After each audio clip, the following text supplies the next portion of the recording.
మన యొక్క జీవితంలో పాఠశాలలో మనం చదువుకున్నప్పుడు ఉండేటటువంటి సంతోషం కానీ, చిన్నప్పటి నుంచి పాఠశాలలో మనతో పాటు చదువుకున్న మన స్నేహితులు కానీ, మన యొక్క జీవితంలో చిన్నప్పుడు చదివిన పాఠశాలలో ఉండేటటువంటి మధుర జ్ఞాపకాలు ఎప్పుడు ఉండవు. ఎందుకోసమంటే మన యొక్క పాఠశాలలో చదివినప్పుడు తెలిసి తెలియని పసితనం, అదేవిధంగా నర్సరీ నుంచి మొదలు పెడితే 10th క్లాస్ వరకు ఒకటే పాఠశాలలో చదువుకుంటాం. అక్కడ చదివినటువంటి మధురానుభూతులు ఎప్పటికీ మన గుండెల్లో చిరస్థాయిగా నిలిచిపోతాయి. అదేవిధంగా ఆ యొక్క పాఠశాలలో టీచర్స్ కానీ, ఉపాధ్యాయులు కానీ ప్రతి ఒక్కరు కూడా మన యొక్క జీవితంలో వాళ్ళను మర్చిపోలేము. అదేవిధంగా చిన్నప్పటి నుంచి నీ స్నేహితులు కానీ, నువ్వు ఆడిన ఆటలు కానీ, పాడిన పాటలు కానీ మన యొక్క జీవితంలో చిన్ననాటి స్నేహితులను ఏనాడు కూడా మర్చిపోలేము. అంటే మనం పాఠశాలలో చదివినప్పుడు వీళ్ళందరూ కూడా మనకు గుర్తు వస్తూ ఉంటారు. అంటే పాఠశాల యొక్క మధుర జ్ఞాపకాలే వేరు. తర్వాత మనం పెద్ద పెద్ద చదువులు చదువుతుంటాం. 10th క్లాస్ అయిపోయినాక ఇంటర్మీడియట్కి వెళ్తాం, ఇంటర్ అయిపోయినాక డిగ్రీకి వెళ్తాం, లేకపోతే బీటెక్కి వెళ్తాం. అంటే ఎక్కడికి వెళ్ళినా మనకు స్నేహితులు కలుస్తూనే ఉంటారు. ఇంటర్ కానీ, డిగ్రీలు కానీ, బీటెక్లు కానీ అక్కడ కూడా స్నేహితులు వస్తుంటారు, పోతుంటారు. అంతేకాని మన యొక్క బాల్యంలో జరిగినటువంటి సంఘటనలను కానివ్వండి, మన చిన్ననాటి బాల్య స్నేహితులను మన యొక్క జీవితంలో ఏనాడు కూడా మర్చిపోలేము. ఎందుకంటే తెలిసి తెలియని పసితనం మనది. ఆ కాలంలో ఇప్పుడున్నటువంటి విద్యార్థినీలు కూడా అంతే. అప్పటి యొక్క స్నేహితులను ఏనాడు కూడా మనం మర్చిపోలేనటువంటివి మధురానుభూతులు. అందుకే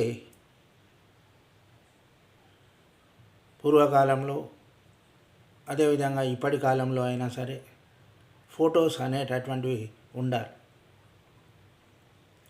ఆ ఫోటోలు చూసుకోవడం వల్ల మన యొక్క పసితనం అనేటటువంటిది, విద్యార్థి జీవితం అనేటటువంటిది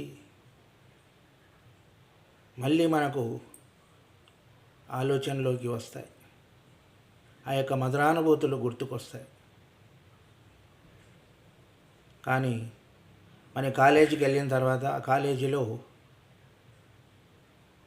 1-2 సంవత్సరాలు మనం అక్కడ చదువుతాం, ఇంటర్మీడియట్. అప్పుడు కూడా స్నేహితులు ఉంటారు, కానీ ఇంత ప్రాణ స్నేహితులు ఉండరు. ఇంత దగ్గరి సంబంధమైనటువంటి స్నేహాలు అప్పుడు ఉండవు. అంటే దీనికి వ్యత్యాసం అనేటటువంటిది ఉంటుంది. ఆ యొక్క మధురానుభూతులు వేరే ఉంటాయి. నర్సరీ, ఎల్కేజీలో చిన్నతనంలో చదివినప్పుడు ఆ యొక్క టీచర్స్ దగ్గర ఏ విధంగా ఉంటాం, టీచర్స్ ఒక తల్లిలాగా మిమ్మల్ని భావించి మీ యొక్క ఆలనా పాలన చూస్తారు టీచర్లు. మీరు ఏడుస్తుంటే, చేస్తుంటే ఒక అమ్మలాగా లాలిస్తారు. అదేవిధంగా ఇంకొంచెం పెద్దగా అవుతుంటే అక్కడ కూడా టీచర్లు కానీ, సార్లు కానీ మీ యొక్క పేరెంట్స్ ఎంతనో ఆ విధంగా అంత అభిమానాన్ని మీ పైన చూపిస్తూ ఎంతో ప్రేమానురాగాలతో మీకు విద్యాభ్యాసం చేస్తూ ఉంటారు. ఉపాధ్యాయులంటే తల్లిదండ్రులతో సమానమైనటువంటి వాళ్ళు. ఆ యొక్క మధురానుభూతులు వేరే ఉంటాయి. అదేవిధంగా మీ యొక్క మంచి శ్రద్ధలను చూస్తూ పిల్లలు బాగా చదవాలనేటటువంటి ఉద్దేశంతో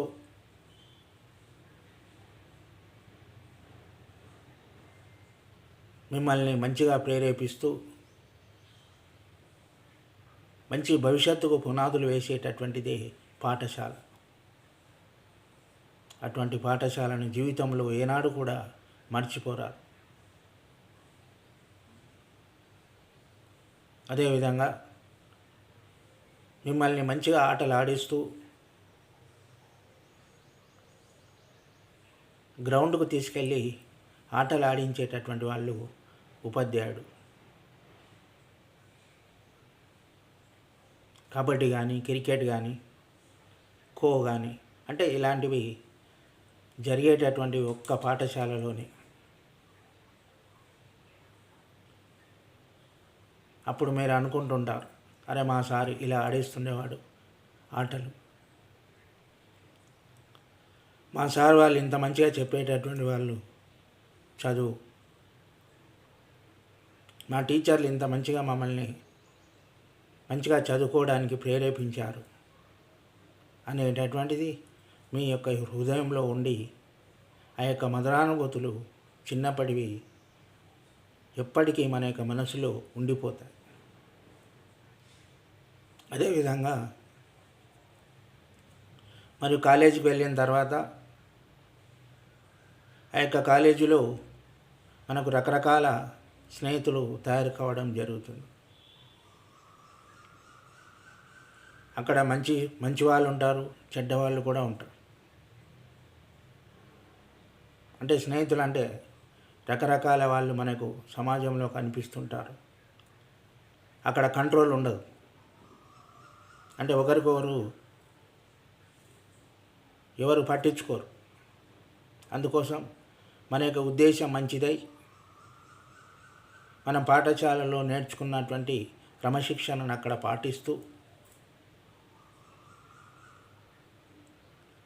మీరు మంచిగా చదువుకున్నట్లయితే మీ యొక్క భవిష్యత్తు అనేటటువంటిది బంగారు భవిష్యత్తుగా తీర్చిదిద్దుకోవడం జరుగుతుంది.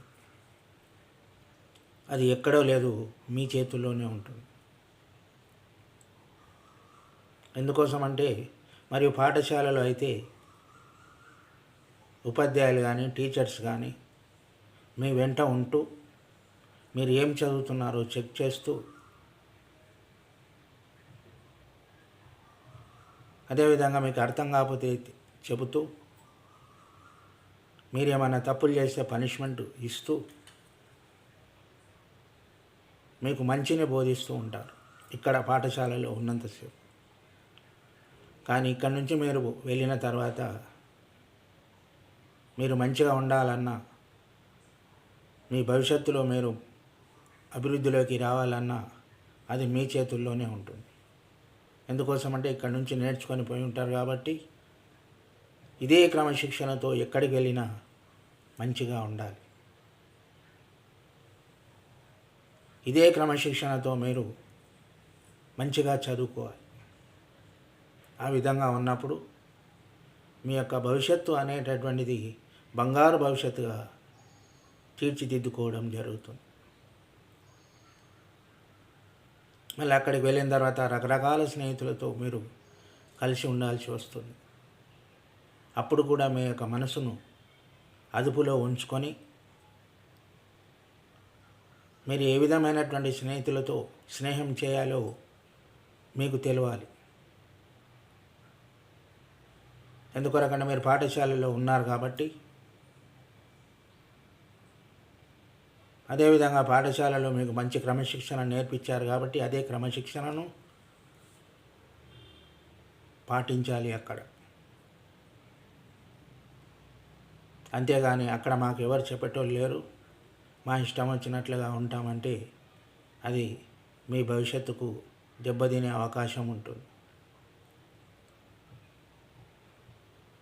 కానీ పాఠశాలలో ఉన్న స్నేహ సంబంధాలు,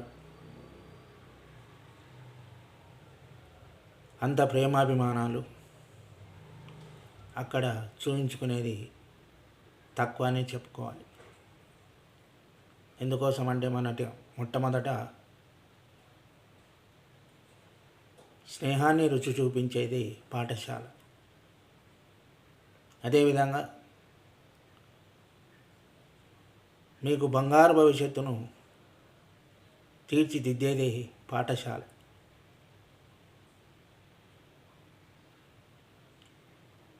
అదేవిధంగా ఎవరితో ఏ విధంగా ఉండాలో, ఎవరితో ఏ విధంగా నడుచుకోవాలో, తల్లిదండ్రుల పట్ల ఏ విధంగా ఉండాలో, గురువులను ఏ విధంగా గౌరవించాలో నేర్పించేటటువంటిది తొలిమెట్టు పాఠశాల. ఇక్కడి నుంచి వెళ్ళిన తర్వాత మీరు ఇదే క్రమశిక్షణతో నడుచుకోవాలి. ఆ విధంగా నడుచుకున్నప్పుడే మీ యొక్క జీవితం అనేటటువంటిది మంచిగా ఉంటుంది. ఇంకా పాఠశాలలో ఉన్నప్పుడు సార్లు టీచర్లు క్రమశిక్షణలో పెట్టారు, మేము వాళ్ళు చెప్పినట్టు విన్నాం. కానీ ఇంకా కాలేజీకి వెళ్ళిన తర్వాత మేము స్వేచ్ఛాజీవులమైనాము, ఇంకా మా ఇష్టం ఉన్నట్లుగా ఉంటామంటే నష్టపోయేది మీరే.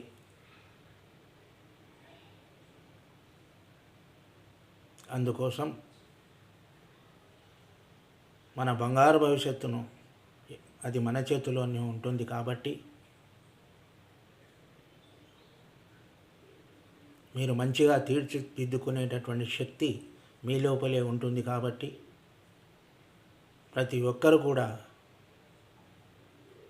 తమదైనటువంటి పద్ధతిలో ఉంటూ మంచిగా నడుచుకుంటూ మీ యొక్క జీవితంలో మంచిగా చదువుకోవాలి.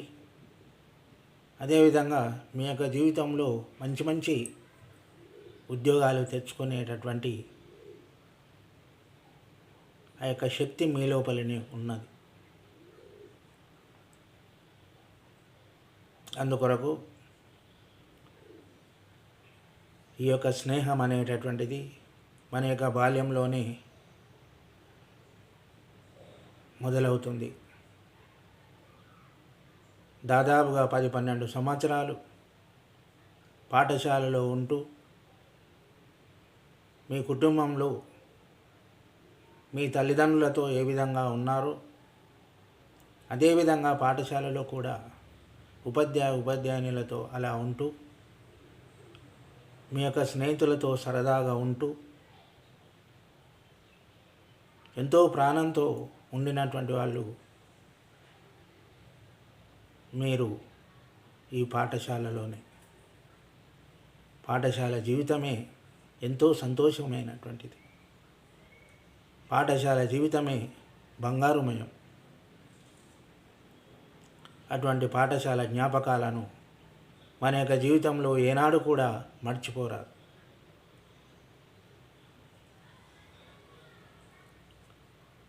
అంటే కొందరు అనుకుంటారు, పాఠశాలలో ఉండి ఉండి మాకు అంటే అక్కడ ఉన్నప్పుడు అనుకుంటారు సార్ వాళ్ళు ఊరికే చదవండి చదవండి అని చెప్తారు అని. కానీ బయటకు వచ్చిన తర్వాత అర్థమవుతుంది అది. అంటే సార్ వాళ్ళు మా కొరకు ఎంత కష్టపడి చెప్పినారు, మమ్మల్ని ఎప్పుడూ చదువు అనేటటువంటి వాళ్ళు. కానీ బయటకు వచ్చిన తర్వాత కాలేజీలోకి వెళ్తే ఎవరు మా గురించి పట్టించుకోరు, ఊరికే వాళ్ళ క్లాసులు వాళ్ళు చెప్పుకొని వెళ్తుంటారు అనేటటువంటిది అప్పుడు అర్థమవుతుంది. ఎవరికైనా దగ్గర ఉన్నప్పుడు దాని యొక్క విలువ అనేటటువంటిది తెలియదు.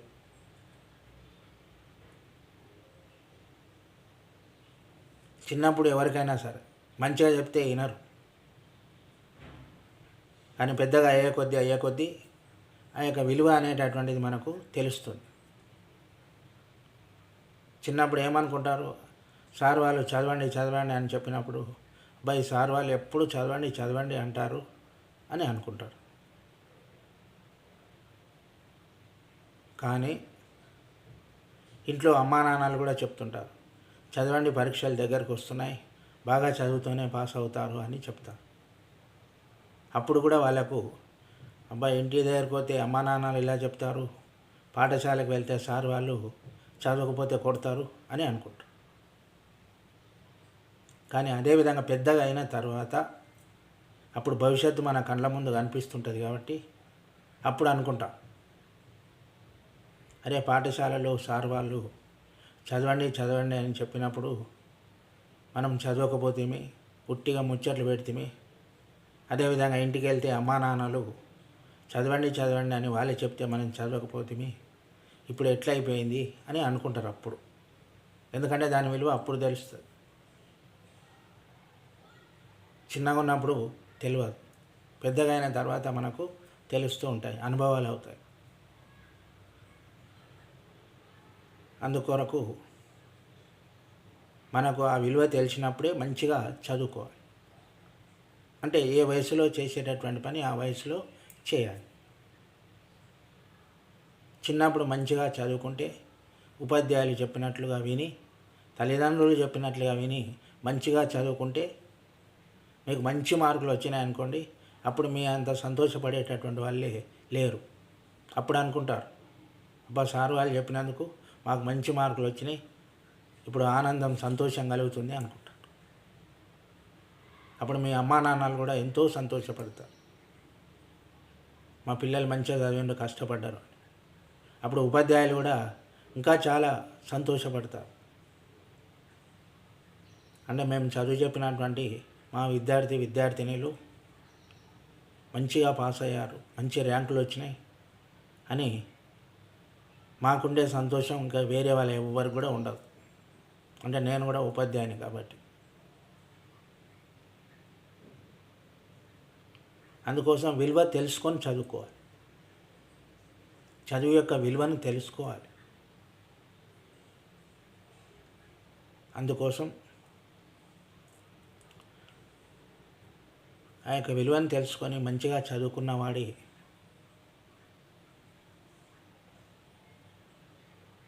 సమాజానికి ఒక మంచి మార్గదర్శకుడు అవుతాడు. అదేవిధంగా మీ ఇంట్లో మిమ్మల్ని మీ అమ్మా నాన్నలు కూడా ఎంతో ప్రేమగా చూస్తారు. ఎందుకొరకంటే ఇప్పుడు మీ చెల్లెలో తమ్ముడో ఉంటారు కదా, అప్పుడు వాళ్ళకి చెప్తారు, అరే మీ అక్క అంత మంచిగా చదువుకున్నది కాబట్టి మంచి ర్యాంకులో పాస్ అయింది, మళ్ళీ నీవు కూడా ఆ విధంగా చదువుకోవాలి అని నిన్ను ఆదర్శంగా తీసుకొని మీ తమ్మునికి కానీ చెల్లెలు కానీ చెప్తారు. అదే నీవే మంచిగా చదవలేదనుకో, అప్పుడు తిడతారు. అట్లా అందుకొరకు చదువుకున్నటువంటి విలువ దేనికి లేదు. మనం డబ్బులు సంపాదిస్తాం, కానీ డబ్బులు సంపాదిస్తే డబ్బులు మన దగ్గర ఉండవు. ఏదో ఖర్చు పెడితే వేలకు వేలు లక్షలు ఖర్చు అయిపోతాయి. కానీ చదువు అలాంటిది కాదు, ఇంకా చదివే కొద్దీ పెరుగుతుంది. మెదడుకు మేత అంటాం కదా, అంటే మన మెదడును ఖర్చు పెట్టే కొద్దీ కూడా మనకు తెలివి ఇంకా ఎక్కువ అవుతుంది, తక్కువ మాత్రం కాదు.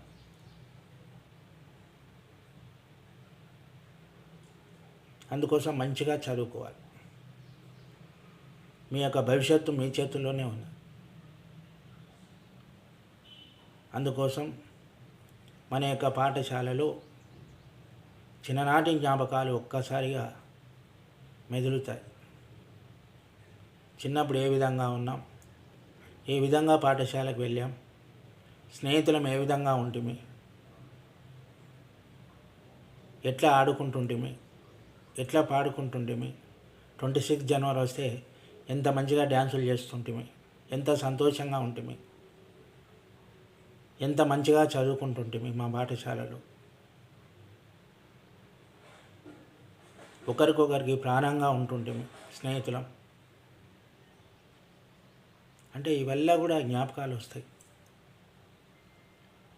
అది పాఠశాలలోనే ఇవి ఉంటాయి. అదే వేరే విధంగా కాలేజీలకు అక్కడికి వెళ్తే ఇవల్ల ఏవి ఉండవు, తక్కువ. పాఠశాల జీవితమే ప్రధానం. పాఠశాలలోనే ఇవల్ల అనుభూతులు ఉంటాయి. చిన్ననాటి బాల్య స్నేహం అనేటటువంటిది పాఠశాల నుంచే ప్రారంభమవుతుంది. నువ్వు మొట్టమొదట పాఠశాలకు వెళ్ళినప్పుడు అరే ఫలానా వాళ్ళు నాకు స్నేహితులయ్యారు అనేటటువంటిది, ఫలానా సార్ వాళ్ళు ఉండ్రి, టీచర్స్ ఉండ్రి అని జ్ఞాపకం వస్తుంటుంది. ఎందుకొరకంటే మనకు తొలిమెట్టు పాఠశాల.